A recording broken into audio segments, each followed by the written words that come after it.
Many people who walk the earth practice the fine art of making others feel responsible and even indebted to them, without cause. Satanism observes these leeches in their true light. Psychic vampires are individuals who drain others of their vital energy. This type of person can be found in all avenues of society. They fill no useful purpose in our lives, and are neither love objects nor true friends. Yet we feel responsible to the psychic vampire without knowing why. If you think you may be the victim of such a person, there are a few simple rules which will help you form a decision. Is there a person you often call or visit, even though you really don't want to, because you know you will feel guilty if you don't? Or, do you find yourself constantly doing favors for one who doesn't come forward and ask, but hints? Often the psychic vampire will use reverse psychology, saying, "Oh, I couldn't ask you to do that," and you, in turn, insist upon doing it. The psychic vampire never demands anything of you. That would be far too presumptuous. They simply let their wishes be known in subtle ways which will prevent them from being considered pests. They wouldn't think of imposing, and are always content and willingly accept their lot, without the slightest complaint, outwardly.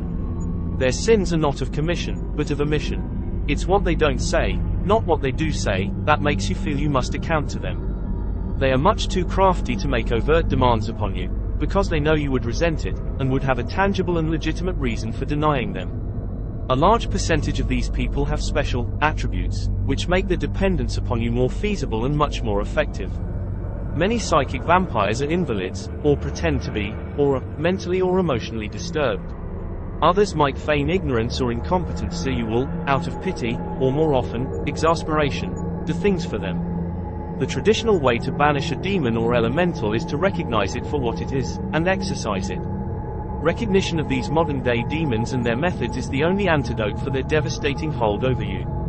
Most people accept these passively vicious individuals at face value only because their insidious maneuvers have never been pointed out to them. They merely accept these poor souls as being less fortunate than themselves, and feel they must help them however they can. It is this misdirected sense of responsibility, or unfounded sense of guilt, which nourishes the altruisms upon which these parasites feast.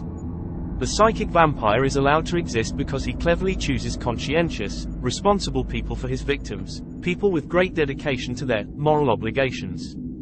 In some cases we are vampirized by groups of people, as well as individuals.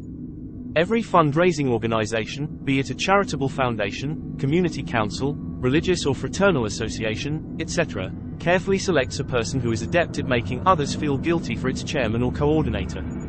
It is the job of this chairman to intimidate us into opening first our hearts, and then our wallets, to the recipient of the goodwill, never mentioning that, in many cases, their time is not unselfishly donated, but that they are drawing a fat salary for their noble deeds.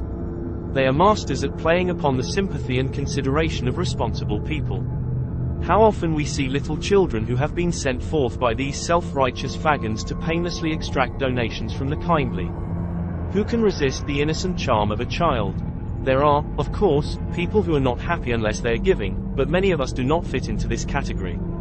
Unfortunately, we are often put upon to do things we do not genuinely feel should be required of us. A conscientious person finds it very difficult to decide between voluntary and imposed charity. He wants to do what is right and just, and finds it perplexing trying to decide exactly who he should help and what degree of aid should rightfully be expected of him. Each person must decide for himself what his obligations are to his respective friends, family, and community. Before donating his time and money to those outside his immediate family and close circle of friends, he must decide what he can afford, without depriving those closest to him. When taking these things into consideration, he must be certain to include himself among those who mean most to him. He must carefully evaluate the validity of the request and the personality or motives of the person asking it of him. It is extremely difficult for a person to learn to say no when all his life he has said yes. But unless he wants to be constantly taken advantage of, he must lean to say no when circumstances justify doing so. If you allow him, psychic vampires will gradually infiltrate your everyday life until you have no privacy left, and your constant feeling of concern for them will deplete you of all ambition.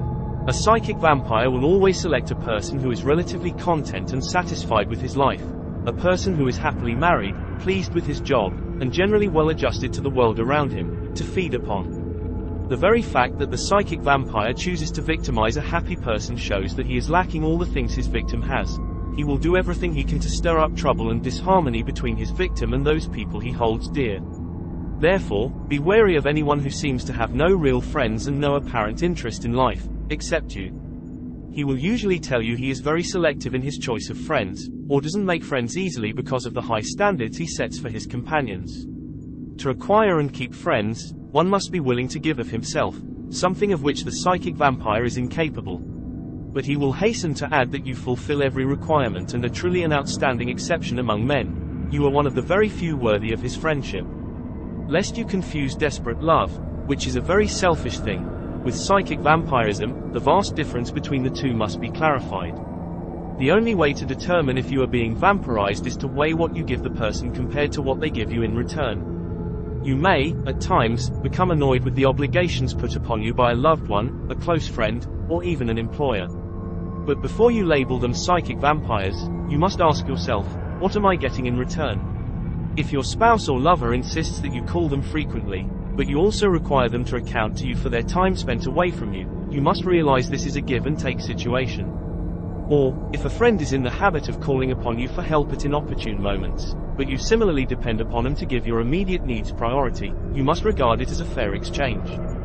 If your employer asks you to do a little more than is normally expected of you in your particular position, but will overlook occasional tardiness or will give you time off when you need it, you certainly have no cause for complaint and need not feel he is taking advantage of you. You are, however, being vampirized if you are incessantly called upon or expected to do favors for someone who, when you need a favor, always happens to have other, pressing obligations. Many psychic vampires will give you material things for the express purpose of making you feel you owe them something in return, thereby binding you to them. The difference between your giving, and theirs, is that your return payment must come in a non-material form. They want you to feel obligated to them, and would be very disappointed and even resentful if you attempted to repay them with material objects.